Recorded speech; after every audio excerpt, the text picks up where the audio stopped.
I'm Burt Lancaster. I'm standing in Red Square, the heart of Russia, the center of Moscow, the capital of the Soviet Union. Here is St. Basil's Cathedral, the Spassky Bell Tower, the Kremlin Wall, and here behind me, where you see those lines of people, the tomb of Lenin, founder of the Soviet Communist Party and of the Soviet state, which in 1977 celebrated its 60th anniversary. On a pleasant summer morning in 1941, nothing seemed more peaceful than Red Square and Moscow itself. It was June 22nd, a Sunday. People were strolling along the broad streets, shopping in the big department stores, going to the country for the day. They did not know that Hitler's legions, 5 million strong, had crashed over a frontier 1,800 miles long at 4 a.m. that very morning. Nor did they know, not yet, not until a government broadcast at noon, that the Soviet Union was at war. The unknown war. A war that broke Hitler's back and ended his dream of the new order. A war of Stalingrad, of the Battle of Moscow, the siege of Leningrad, the fall of Berlin. A war of the largest land battles ever fought, of the world's greatest tank battle. A war of heroism and sacrifice, such as the world has never seen. It was a war that cost Russia 20 million lives, possibly more. To us in the West, even today, this conflict of the Eastern Front remains the unknown war. Our series begins with the first day of that war, June 22nd, 1941.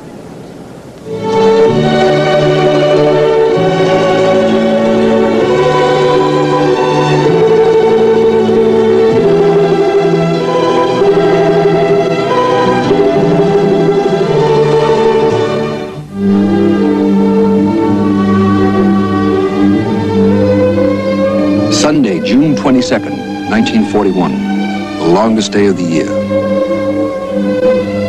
The last moments of peace.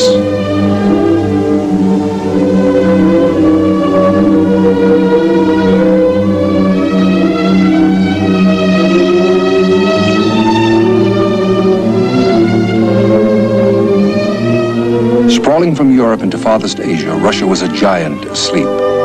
As Winston Churchill put it, to the rest of the world, she was a riddle wrapped in a mystery. Like the United States, she was at peace.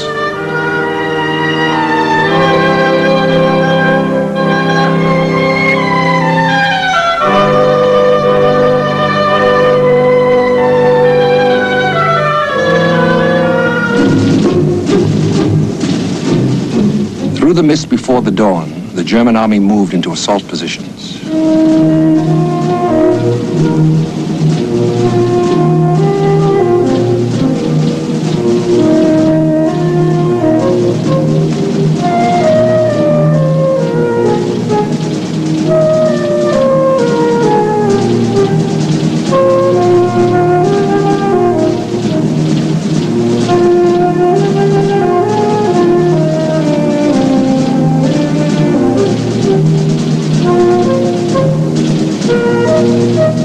Each hour was 4 a.m. The front was 1,800 miles long.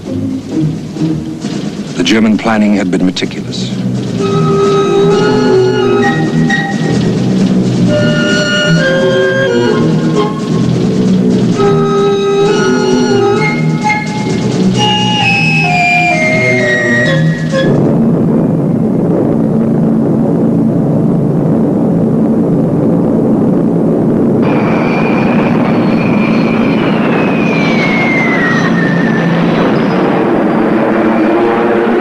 Nearly 5,000 planes, 6,000 guns, the greatest mass of artillery the world had ever seen.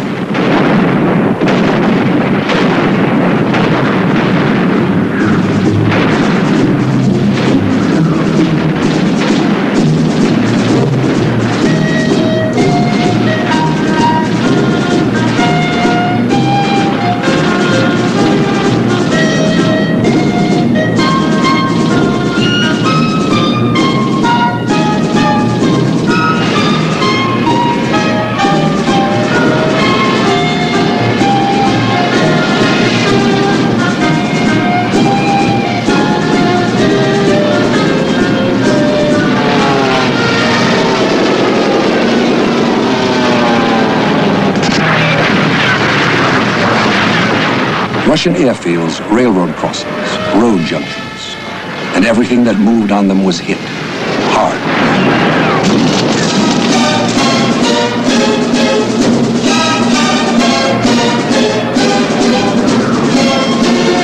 The Soviet forces were stunned.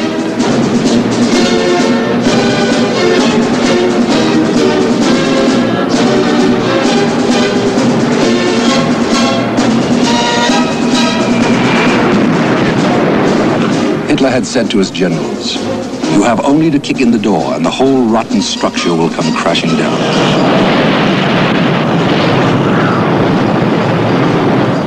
Hitler had not thought it necessary to declare war on the Soviet Union until after the attack had begun.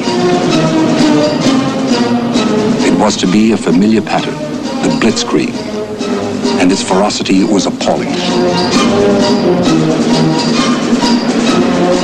At the end of the first day, many Soviet border troops had been decimated, and 1,200 planes had been destroyed.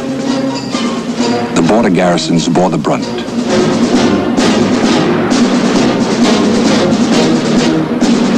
In the first minutes of the Nazi attack, the fortress of Brest on the border was enveloped.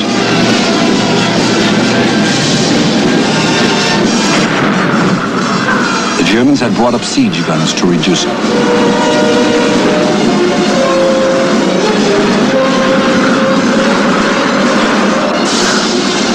The fortress sent out a message. "This is Fortress Brest. We are fighting."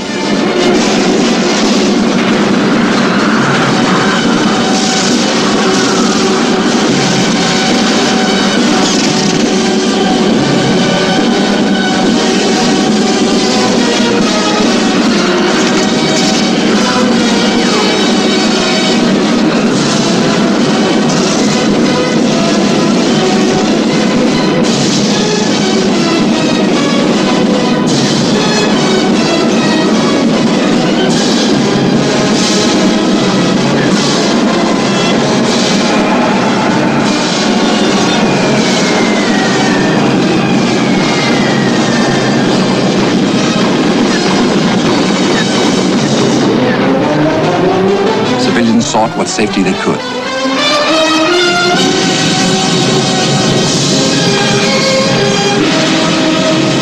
From Moscow, the message came that the Russian people had been invaded by Germany. "Our cause is just," it said. "Victory will be ours." That night, Winston Churchill announced that Britain would come to the aid of the Soviet Union. "Russian danger is our danger," he said, "and the danger of the United States." America was still neutral, but partisan, and President Roosevelt promised aid to the Soviets. Russia had not faced such a mortal threat since the time of Napoleon, or since the Mongol hordes of Genghis Khan poured in 500 years before.